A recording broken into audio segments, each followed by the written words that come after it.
Krásny deň. V tomto videu by som s vami chcela zdieľať svoje veľké prečo.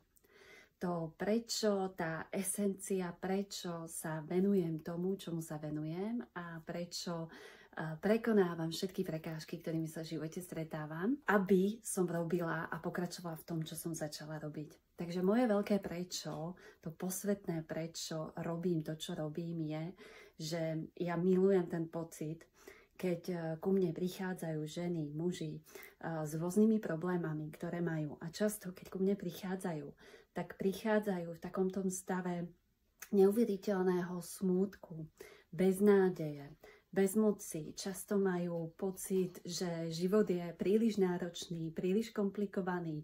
Často sa cítia sklamaní, majú zlomené srdce, sú plní vnútorných zranení, ktoré sa im nepodarilo nejakým spôsobom prežiť, spracovať.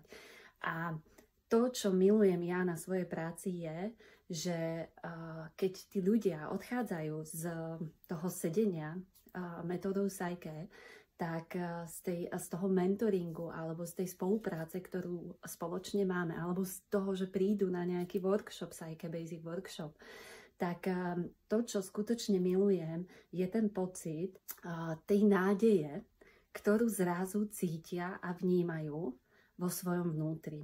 Hej?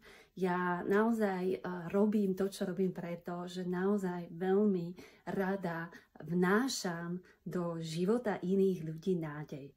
Rada som takým tým svetielkom nádeje, ktoré svieti v tom všetkom tmavom, čo sa okolo nich deje, aby mohli vlastne aj oni rozžiariť to svoje vnútorné svetielko, aby aj oni mohli zažiariť a začať žiť ten svoj život tak, ako chcú.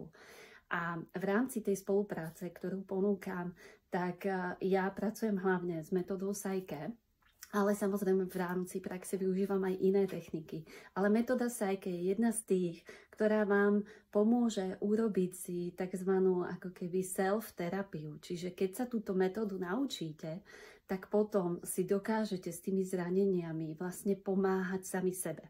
Nepotrebujete chodiť k iným ľuďom a môžete si v mnohých oblastiach svojho života naozaj pomôcť. A to, čo ja milujem na tej svojej práci, je vidieť, keď ten klient alebo klientka príde za mnou a tie ich oči sú také povednuté, smutné, nešťastné.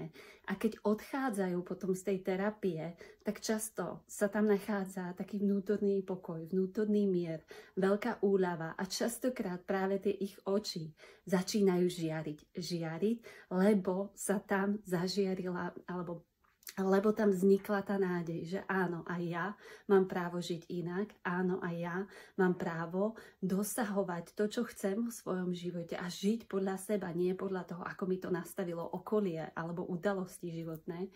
A že vždy, aj keď sú životné situácie náročné a ja som si prešla mnohými životnými náročnými situáciami a tí z vás, ktorí ma sledujete dlhšie, tak viete, čím všetkým som si prešla, tak aj v takýchto náročných situáciách sa môžete postaviť do svojej sily.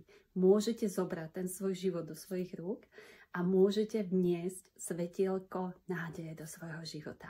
A to je hlavný dôvod a tá esencia, prečo ja robím to, čo robím, prečo ma to baví, prečo to nevzdávam a prečo sa snažím zdieľať so svetom túto svoju esenciu. Esenciu prinášať svetlo do tmy. Prinášať nádej tam, kde už mnohí vnímajú iba bezmoc a beznádej. Prinášať taký ten pocit prijatia, bezpečia a láskavosti, takého skutočného súcitu a pochopenia toho, že áno, všetci máme nejaké tie svoje problémy, všetci si prechádzame nejakými náročnými situáciami, ale to nie je koniec sveta. Áno, aj ty, aj ja, všetci máme možnosť s tým niečo urobiť. A ja som veľmi šťastná, že môžem robiť to, čo robím a že môžem vás sprevádzať a prinášať vám tú svoju esenciu, či už v podobe tých individuálnych sedení, alebo v podobe organizovania Psyche Basic Workshopov. Je to na vás, či sa rozhodnete túto esenciu využiť a vniesť trošku svetla a nádej do svojho života, alebo sa vydáte inou cestou. Majte sa krásne.